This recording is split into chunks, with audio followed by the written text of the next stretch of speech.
Make sure to like the Game Trailers Facebook page for access to exclusive E3 content. You're working with the big boys now. Enjoy live streams of all the E3 media briefings, plus get exclusive videos and photos from the show floor. Also, follow Game Trailers on Twitter to get news updates around the clock and use the hashtag GTE3 to see what our community is saying about the biggest announcements. Feel like you're at E3, Game Trailers social media.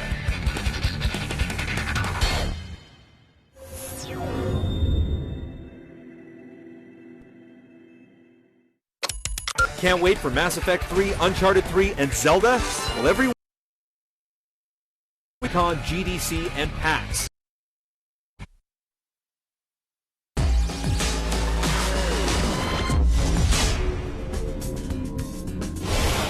All right, gang, Daniel Kaiser back here with Nate from Nintendo, and obviously Zelda 25th anniversary. We're getting ready to give you guys the first live look at a demo gameplay for the first time ever, but obviously you guys orchestrated quite the celebration this morning for the franchise and its 25th anniversary in Zelda. Some changes with Skyward Sword. Nate, tell us about the story in the game. Yeah, you got a really brief glimpse of it sort of in the trailer this morning, but we wanted to start out by showing you a little bit of the sort of the land above the clouds. And this is, in this game, this is really where Link grew up. There's a town called Skyloft, and the birds that you saw sort of cruising in the trailer in the beginning are their primary modes of transportation. You see people kind of just hopping off of the sides of the island and then taking flight on their birds and flying around. So there's going to be a lot of gameplay based around that. You cruise through the air. You can actually dump off of the bird at any time to drop onto little islands. So the exploration is a huge part of the gameplay. What you're seeing actually right now is a small game that you have to do at the beginning where you're basically trying to test your bird skills to catch one specific bird that's carrying a statue. And it's one of the ways that Link proves sort of his mettle and his skill as a bird pilot. The exploration is sort of reminiscent of Wind Waker for me, actually, because you sort of get this sense of a sprawling sea of clouds that you could just drop down at any point and explore individual islands.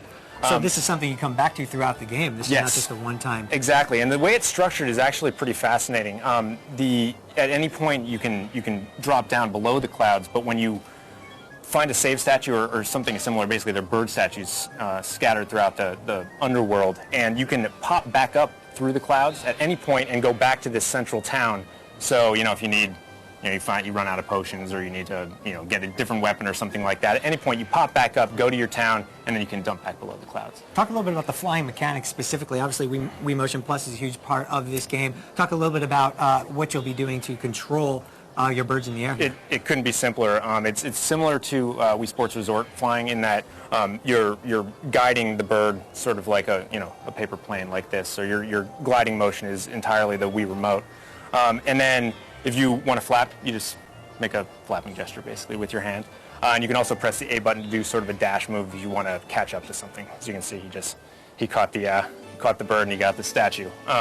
But one of the best things about this game is that this is only the beginning. Above the clouds is only a part of the game. And I want to take a look down below at the world below as well. Descend down from the clouds, and obviously a key to any Zelda game is going to be the dungeons aspect and exploration and things like that. Now, we should clarify, what we're looking at here is portions of what's being shown here on the floor at E3 2011, an exciting chance for gamers to get their hands on it as well. But walk us through what we're taking a look at here in just a moment with the dungeons and obviously the exploration gameplay. Talk about the emphasis that will be placed here in Skyward Sword. Sure. Well, I mean, of course, with the Zelda franchise, it's always a very delicate balance of wanting to show stuff that is familiar, people expect out of the Zelda franchise, but also do new things. And with this game, we could spend half an hour here talking about all the new stuff, but the way they've actually structured this is going to seem both familiar and really, really new to fans. You'll, of course, sort of be looking for dungeons and be expecting to find items in dungeons, but this entire game is practically a dungeon. I mean, you'll basically be going through an area just to get to the dungeon is practically a dungeon in and of itself. There are puzzles everywhere, within the dungeons, without the dungeons. Every enemy is practically a puzzle. As you can see, he's fighting here, and with Wii Motion Plus, of course, every motion is mapped exactly like this. So you can't just go in there and start flailing around at enemies like this. Every enemy has tells. Every enemy will open himself up for a moment, and you have to strike at that moment or block him with your shield at that moment and then hit him. Really, every aspect of the game has this, is sort of infused with puzzleness, as it were.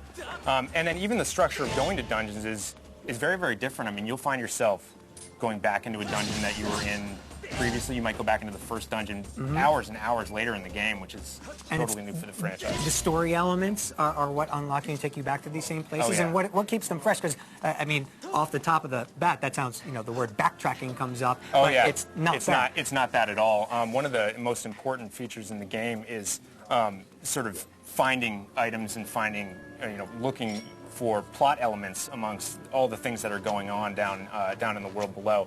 And one of the things that keeps it fresh, I know, for me anyways, with a lot of the older Zelda games, I'll be looking for treasure chests, and I find treasure chests and I get some more rupees, and I'm like, great, I get some more rupees. There's a huge collection aspect in this game where you're constantly actually collecting ingredients to upgrade your weapons. So you'll be going through and you find a chest and there'll be some sort of a horn in it, and you'll find out that you need to find a couple of these, and then maybe you can turn your slingshot into something better than a slingshot. So you're constantly being encouraged to sort of root out every nook and cranny. Okay, we're taking a look at an iconic boss fight or mini boss fight here. Is that right? Yeah, this isn't even close to a boss. The bosses are huge, but every enemy, like I said, presents its own challenges. You can't just go in here and start flailing around and expect to kill this thing. You can see it's actually holding. Right. He's producing a weak spot here that you can do, and so you have to have not only the brains to figure out what exactly is going on, but also the manual dexterity to pull it off. It's looking amazing, Nate. We appreciate it. I can't wait to get on the floor and play it. Thanks for stopping by. Oh, yeah, my pleasure. And giving us a first look at the game. And now we're going to head over to Jeff, who's